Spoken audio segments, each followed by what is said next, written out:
questions about their ingrained core beliefs or automatic thoughts.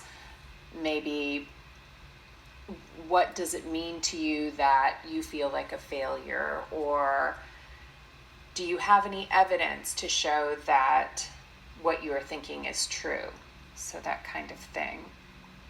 Lastly, they can use psychoeducation in order to help the client just identify when they're having these automatic maladaptive thoughts and understand how, when they have these thoughts, there are emotions and behaviors associated with that, and help them sort of connect the dots between the cognitive distortions and the subsequent behavioral and emotional changes that take place as a result. They can also help the client examine and identify the cognitive distortions in order to replace them with more accurate thoughts. So maybe I'm not a failure, I am doing just fine, but I make mistakes, that kind of thing. They can also help the client work on identifying and changing the deep-seated core beliefs that were formed in early childhood that are actually contributing to the intermediate thoughts and cognitive distortions. Now that we know how change takes place within the cognitive model, how can this be applied and used for people dealing with personality disorders or pathology of the personality? Cognitive therapy is usually short-term and mostly present-focused, whereas personality disorders are long-term disorders that fundamentally make up an individual's personality. A lot of times they are caused by events in early childhood, such as abuse, neglect, or even poor relational styles between parents and children. So these early experiences often cause children to try to correct these deficits by compensating in ways that are maladaptive for them. And these maladaptive coping mechanisms often lead to later cognitive distortions, and the distortions have what is called a maintaining effect. So they continue this trajectory of the personality disorder. Now that we know a bit more about the mechanism of change, we will be taking a look into the techniques of cognitive behavioral therapy. As stated before, cognitive therapy techniques are designed to help the client test the reality of their cognitions and automatic thoughts. Cognitive techniques are extremely adaptable and are able to be used with a multitude of different approaches. Cognitive techniques are actually most effective when used in conjunction with behavioral techniques. This is one of the reasons that cognitive behavioral therapy is so effective. The first technique we will be discussing is questioning the evidence. We all have automatic thoughts, and even if we don't mean to, we often accept them as fact. We don't often take the time to examine whether or not they are true. This technique focuses on separating thought from fact, identifying irrational thoughts, and establishing a solid foundation for rational thought. This second technique, advantages and disadvantages, is something a lot of us do in our daily lives already. We just don't often apply the technique to our own cognitions. Creating a pros and cons list about beliefs or behaviors can help a client gain balance and perspective. It is especially helpful for clients with severe anxiety, as it can also help curb all or nothing thinking.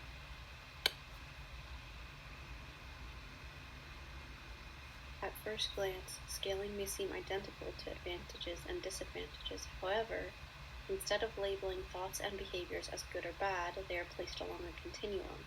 This technique also aids in reducing all or nothing thinking, as placing things along a continuum allows the client to acknowledge that thoughts and behaviors aren't just good or bad, and that the purpose and usefulness of behaviors is fluid.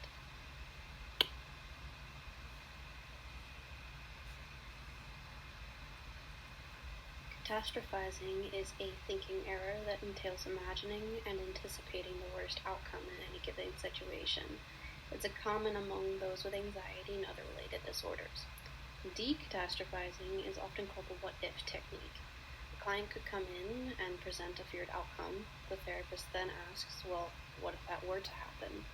And the client responds. This continues until the feared outcome is not as anxiety-provoking. This technique can cultivate insight into the overestimation of the presented fears.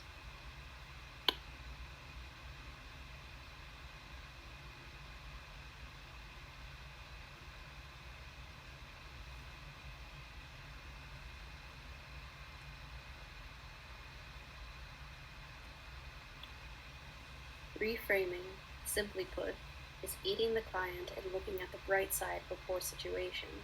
For example, due to the current pandemic, I'm not able to carry on life as I have. Change is scary, and there's nothing I can do to stop the fact that change is occurring. However, the extra time at home has allowed me to delve into hobbies that I have missed and offered me an opportunity to start looking for a pet. This technique helps keep the client away from defeated attitudes and passive behavior.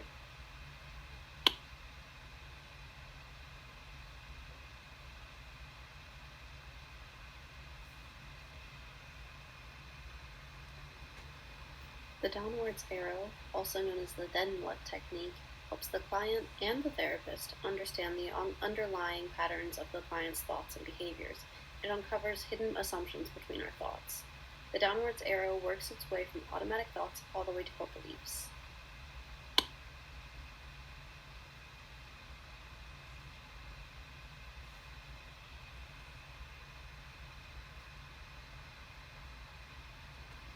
The behavioral add-ons discussed in this slide are often used for cognitive behavioral therapy, and more specifically, trauma-focused cognitive behavioral therapy, or TFCBT. Progressive muscle relaxation, deep breathing, and other meditation relaxation techniques are an essential part of therapy.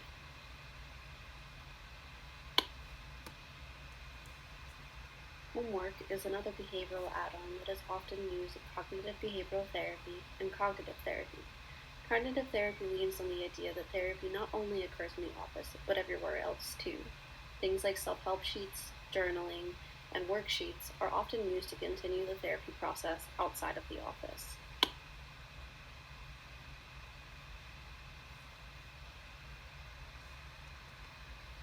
Therapy techniques often differ based on age and cognitive capabilities. This holds true for cognitive therapy as well.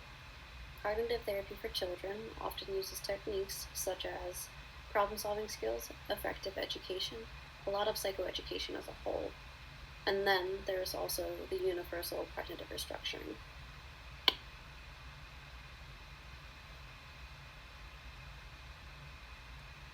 The ABC method teaches the client how to identify irrational beliefs and notice how they affect our emotions and our behaviors. The ABC method is an essential part of TFCBT, trauma-focused cognitive behavioral therapy. There is an entire section devoted to cognitive coping. We were going to discuss this further in our roleplay. However, as we had to adjust to the online format, I will be discussing a bit about how the cognitive coping section would look. Cognitive coping often includes a lot of psychoeducation. So, should a client come in and they've experienced a trauma, we will sit down, and the therapist often brings out a pad of paper. On that pad of paper, they ask the child to draw a triangle. At each point of the triangle, there's a different word. There's thoughts, there's emotions, and there's behavior. And the therapist will run them through a stereotypical scenario. So say the child walks into a lunchroom, and a whole bunch of kids start laughing. And the child's thought is, they're laughing because they hate me, and I'm awkward, and I'm weird. Well, how would that make them feel? That would make them feel sad and upset. Well, if they were sad and upset, what would they do? They would eat by themselves. They wouldn't talk to other kids. Then the therapist has the child think about a different thought process that could happen. And they pull out a number of different scenarios, but for the purpose of this slide, I'll just say they walk into the cafeteria and everybody starts laughing, and the child thinks, instead of they're laughing at me, oh, somebody just told a funny joke. So how would that change their emotion or their behavior? Well, they might be curious, they might be happy, and what would they do? Instead of eating by themselves, they would go and see what other kids were laughing at. And so the whole purpose of this section is to help the child understand how our thoughts, feelings, and behaviors interact.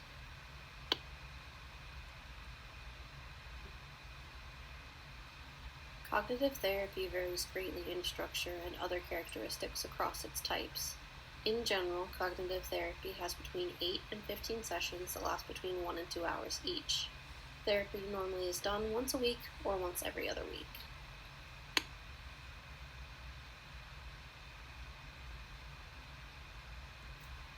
Like structure, patient characteristics also vary between types. For example, TFCBT normally works with child caregiver dyads, while CBT is normally done with individuals from adolescence to late adulthood.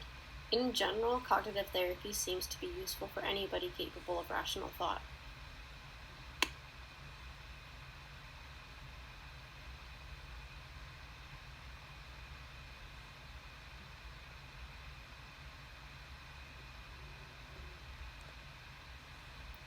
Cognitive therapy is generally pretty structured, so we don't deal with a lot of introduction and termination issues.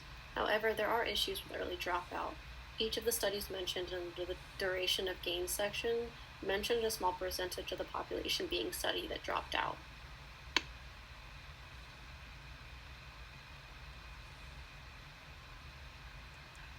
The use of CBT for major depressive disorder generally has a pretty good record.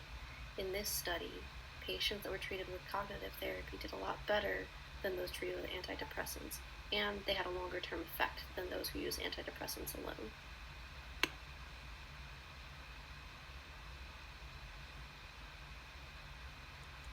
The use of TFCBT for trauma showed a significant decrease in symptoms. The reduction of adverse symptoms was present at 1-year follow-ups, and over 50% of the study's population maintained the reduction in symptoms.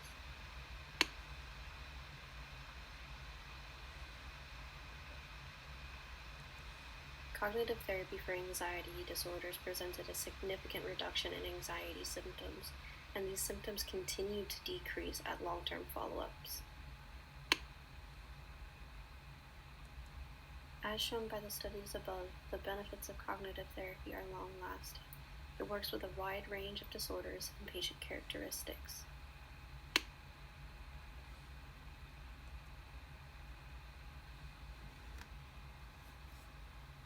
This video may be too long, but we'll run it for a little while.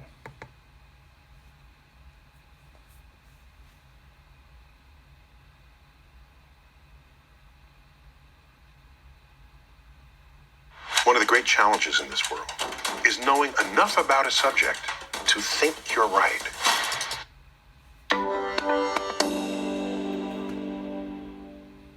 Watch this full series at the links in the description below and subscribe to our YouTube channel to watch new mental health videos every week.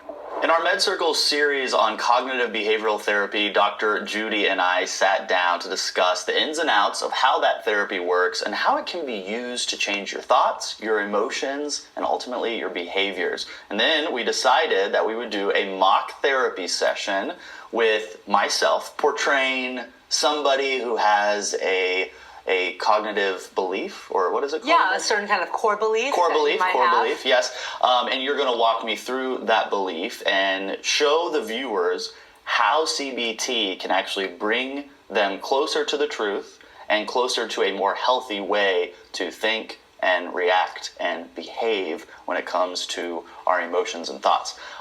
So my core belief in this mock therapy session is going to be that I feel like I'm unlovable by everybody. Right. That's my core belief. I feel like I'm pretty lovable by most people. Yeah. I'm sure not everybody. This is not Kyle's actual core belief. Right, exactly. But you are playing a patient in which has that core belief, and I think it's a common core belief for people, whether they want to admit it or not. That's right. And it makes sense because it's one of our basic drives is to be loved by people. I mean, that's just a basic human drive. Yeah. And it's not just about emotional wellness that you feel loved. It's actually about physical survival. If you're not loved and nurtured, then you might die. Right. You know, your physical being will actually perish. Right. If you're not nurtured well, if you're not taken care of well. And Right. so I think this is a good one for us to role play. Cool. Well, this will be great for the viewers to see what a therapy session could be like and also how CBT is used. So I'll let you take it away. Okay, great. So Kyle, what brings you in today?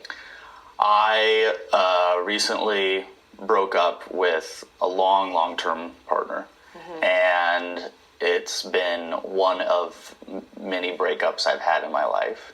And at this point, I'm getting older. I have gray hair. I feel like the clock is ticking. And I don't feel like I will ever find somebody who loves me. I feel like I would have found him already. I feel like I've dated enough people to make that happen, and it's not happening, and I don't see anything changing, and my depression is through the roof because of it. Okay, so I'm sorry about your breakup, and I'm sorry that kind of led to a cascade of thoughts in your head about what this really means about your future for relationships and about you ultimately. So we're going to do a practice technique right now, and this technique is called laddering. And what this is going to help us with is getting some of those negative automatic thoughts. I mean, you said many right now, actually, just in your description. We're going to work with one of those. And it helps us to get them organized in a way so that you can actually see what that automatic thought leads to. Sort of like if you think about automatic thoughts being kind of like an iceberg, and the automatic thoughts is the tip of the iceberg that you can see above the water. It's conscious, but you have to kind of attune your awareness to it. But deeper thoughts are actually submerged. You can't see them. They're below the water level. And that's what we need to get to, because that's the crux of the issue. These core beliefs drive how you feel, how you think, and even the rules that you have in life about how you should behave in order to have safety in many ways. And so let's start with an automatic thought. I heard you say that you were thinking, based on this breakup and other ones, that I might never find somebody who will love me. Yeah. So let's work with that automatic thought. There were other ones, but I think this one is a good one to work with. So if your automatic thought is, I'm not going to find somebody who loves me, what might that mean? Like, what does that thought mean to you? Well, I look around at my friends and my family who are in relationships, who are having kids, who are posting pictures, who are sending out Christmas cards with their significant others, and I don't feel like I will have that. I feel like while everyone else will have love in their life and meaning and purpose, I will have nothing. I will be alone, and I am alone, and I am also lonely. Right. And that is devastating. So what might it mean if you were alone? Like, let's take that part of it. So, you kind of broke it down like, well, I don't think that I'm going to find anybody to love me or who I'll love or who we'll have this relationship with. And to me, that means that I'll be alone. So what would it mean if you were alone? Like, what if that did happen? What would that mean about you? Well, on one hand, it means that people wouldn't, if I'm alone, it means that people don't want to be with me, which is right. Awful. It's an awful thought. And it also means that I won't be able to enjoy life how I could. I will miss out on dinners and holidays and weekend trips and children and legacy and memories. There's a laundry list of consequences from being alone. Right. And you had just said that one of the things that being alone means would be that maybe that means nobody wants to be with you. And so what would that thought mean if it was true? What if nobody wanted to be with you? What if that was an actual fact? Like, what would that mean? That there's something wrong with me. And if there is something wrong with you, if that thought was true, then what would that mean? That I haven't done a good job in my life. I haven't done a good job becoming somebody that people want to be around. Right. That people want to be in a relationship with. Right. And what would that mean about you if people didn't want to be in a relationship with you? That you haven't done a good job and people didn't want to be around you. That that I'm worthless, that I'm a waste of time. Yeah. Well, that's the core belief.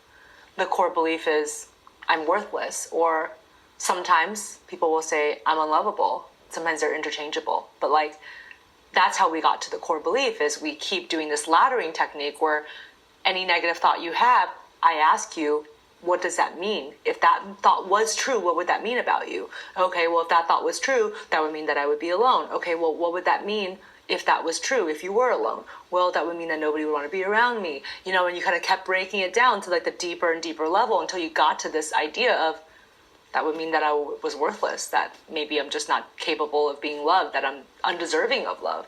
And that's what we mean by a core belief, which is like a horrible thing to have to think about. And I want to be clear that core beliefs are not necessarily what you actually believe about yourself, but core beliefs are your biggest fear, meaning that if it was true, it would be devastating. If you truly were worthless, or if you truly were unlovable, that would be devastating. I don't feel, if you would have asked me 3 minutes ago or 4 minutes ago, do you think you're a worthless person? I would have said no. Not at all. Right. Yeah. And I think that when people first encounter what could be their core belief, they have that kind of reaction of, but I don't really believe it's true, at least not intellectually. But it's really about the fear of, man, but what if it was true? Like, what would that mean about my life and what I could even amount to, and what kind of legacy would I leave behind if that was true? And everybody has different fears for different reasons. Some people's core belief is, you know, I'm incapable, you know, and that to them is paralyzing. Like, man, if I wasn't capable, like that could ruin my life, you know? And it's not that they actually believe they're incapable, but it's just like, oh my gosh, if that was true, the consequences to my life would be devastating, and I wouldn't even be able to tolerate it. And so this is sort of what we're working with. And I always say when we get to a core belief, it doesn't necessarily have to be your core belief, but let's work with it. Let's see if it is. You know, part of this is sort of like hypothesis testing. Like, let's work with that and see if that could be true for you. Okay. When people have core beliefs. This is a great video. You can search it on YouTube to watch the remainder. You can search under what a cognitive behavioral therapy session looks like. And Jules actually has the link. We have the link right here. Thanks for listening, everyone. Now let's see what you've learned. We've put a link to a Jeopardy game that you can play on your computer. It will quiz you on all the things that we talked about in this presentation today. Have fun! And unfortunately, we can't execute this game, but I'll give you an idea of what it looked like.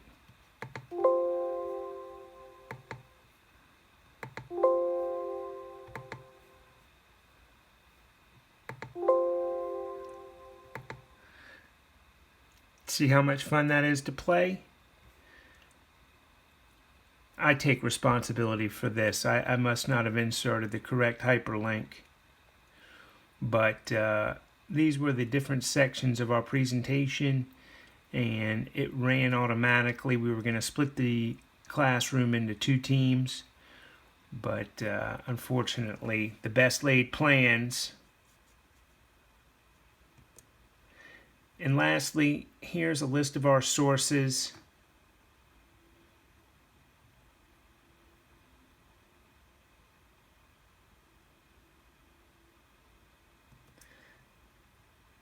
Thank you everyone for taking the time to watch our presentation. We hope you found it informative and enjoyable, and let's all wish this soon goes away. Thank y'all very much, and thank you, Dr. P, for being so amenable to allowing us different formats to submit these presentations. Hello, everyone. My name is Tessa Simeone.